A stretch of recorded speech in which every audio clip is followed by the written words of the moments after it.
कितीही जेवण कमी केलं, कितीही तुम्ही प्रयत्न केले तरी बऱ्याच लोकांचं वजन काही कमी होत नाही, फॅट बर्न होत नाही. आणि पोटाचं जे फॅट असतं, ज्याला बेली फॅट म्हणतात, ते लवकर बर्न होत नाही, ते काही केल्या लवकर कमी होत नाही. तर यासाठी आयुर्वेदिक एक फॅट बर्नर मी आज सांगणार आहे.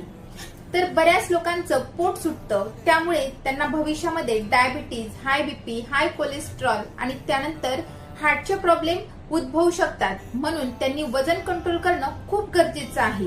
यासाठी नियमित व्यायाम करणं देखील खूप गरजेचं आहे. व्यायाम केल्यामुळे आपली भूक चांगली होते, तसेच वजन कंट्रोल मध्ये राहायला देखील मदत होते. आणि भूक चांगली झाली तर आपण घेतलेला आहार व्यवस्थित पचतो.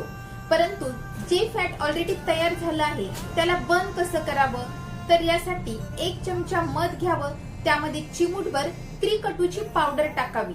त्रिकटू म्हणजे यामध्ये सुंठ पावडर, मिरे पावडर आणि पिंपळीची पावडर असते. हे रोज सकाळी तुम्ही कोमट पाण्यासोबत घ्यावं, त्यामुळे तुमचं फॅट बर्न व्हायला मदत होईल.